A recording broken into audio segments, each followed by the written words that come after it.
warahmatullahi wabarakatuh. Kami dari kelas 12 IPS 3. Perkenalkan, nama saya Winda Nurmadita dan teman saya Ayu Lestari. Kami akan berbicara tentang salah satu bicara yang berjudul Burung Mayat.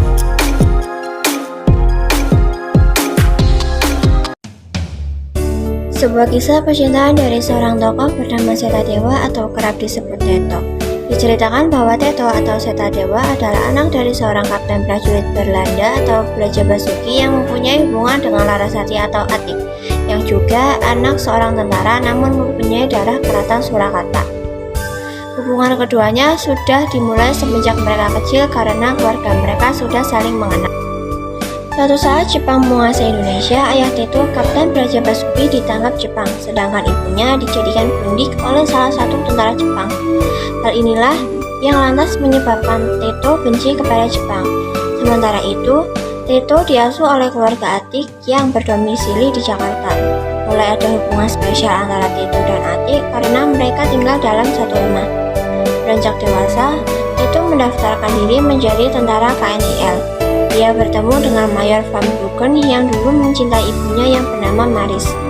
Sementara, Atik beranjak menjadi perempuan yang gandrung akar kemerdekaan Indonesia. Ia kagum akan sosok-sosok bangsa Indonesia seperti Soekarno, Hatta, atau Syahrir. Kemudian, Atik menjadi asisten dalam kantor Perdana Menteri Syahrir. Teto dan Atik terpisahkan oleh dunia yang berbeda. Hubungan mereka juga menjadi renggang karena dunia yang mereka geluti berbeda. Atik sudah menaruh hati kepada Teto dan berharap Teto akan melamarnya. Namun itu tidak pernah terjadi. Atik sudah menikah dengan seorang ahli geologi bernama Jana. Mereka sudah dikaruniai 3 orang anak yang diberi nama Teto, Padmi, dan Keris. Salah satu anak mereka diberi nama sama dengan Teto atau Setadewa untuk mengenang kebersamaan Atik dengan Teto dulu. Saat Atik menikah, nama Teto belum benar-benar hilang dari hatinya. Jana pun memaklumi hal ini. Teto dalam hubungannya dengan Verbruggen dipertemukan kembali dengan ibunya yang ternyata masih hidup dan berada di rumah sakit jiwa di Magelang.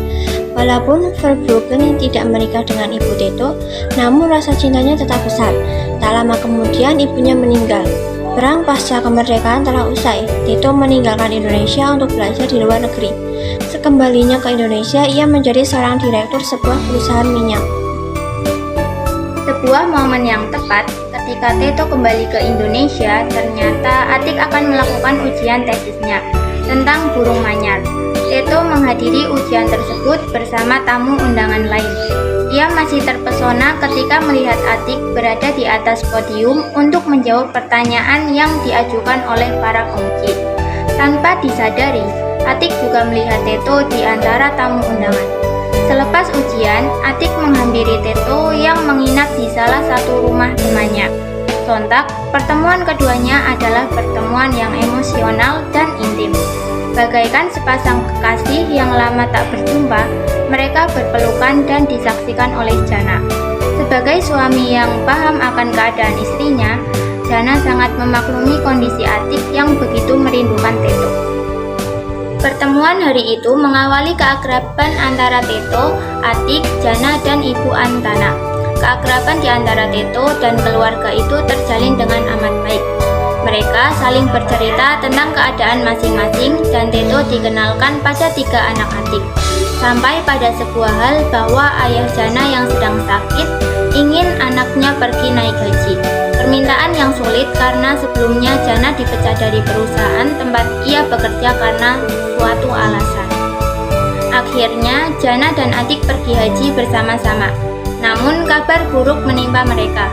Pesawat yang mereka tumpangi mengalami kecelakaan di Colombo, Sri Lanka. Ayah Jana meninggal tidak lama setelah kejadian itu. Kini Teto memiliki peninggalan Atik yang berharga, yaitu Teto kecil, Padmi, dan Keris.